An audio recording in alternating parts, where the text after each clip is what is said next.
The Red Fort has been a mute spectator to an astonishing story. The story of how one of the world's major 17th century empires that was ruling over the world's second largest economy from this very fort lost it all in a matter of decades. Entering the fort, we face the imposing 3-story Lahore Gate, named since it faces the city of Lahore, now in Pakistan.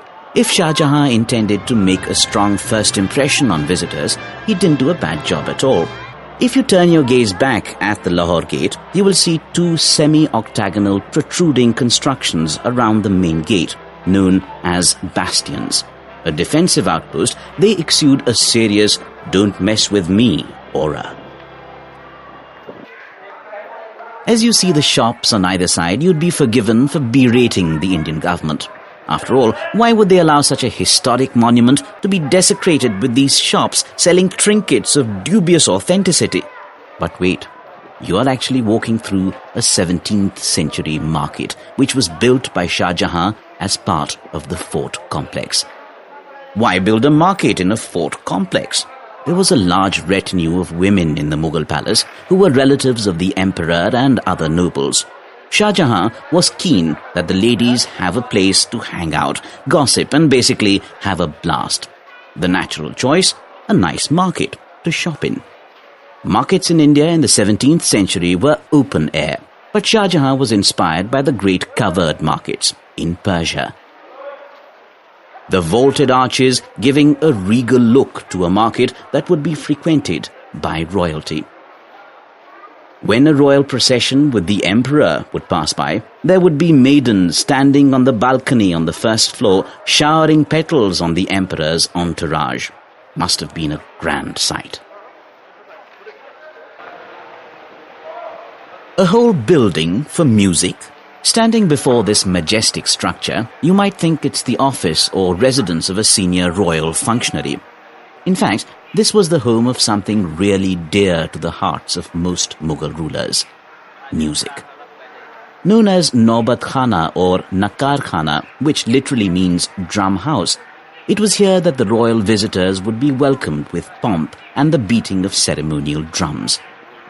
This was also where visitors would dismount their horses or elephants and be taken inside. In short, a valet parking space. The Naubat Khana also housed the royal musicians who would play music 5 times a day to signal the time for Islamic prayers. Music was an incredibly big deal to the Mughals, which can be gauged through their famous miniature paintings. The Diwan-e-Aam or Hall of Public Audience was where ordinary people could get an audience with the emperor. They would come to air their grievances, settle disputes and complaints, and the emperor would proclaim his judgment. Most of the time, these meetings were an exercise in unbelievable sycophancy. The emperor could say or do no wrong, and all junior officials were known for massively buttering up their seniors. The emperor would be seated on a grand throne on the huge marble platform in the center of the hall at the back, while the fawning nobles would all be standing in front in order of seniority. The wazir or minister would stand on the marble stool just below the emperor's throne.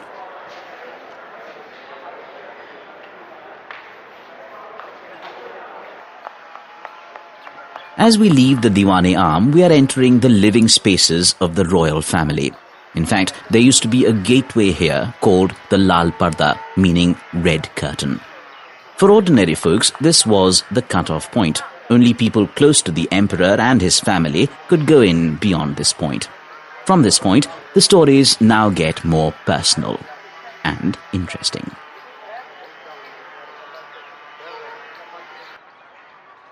Two guys especially, Niccolo Manucci, an Italian writer, and Francois Bernier, the French physician, who were both long-time residents at the Mughal court at the time of Shah Jahan and Aurangzeb, had detailed diaries of their years here.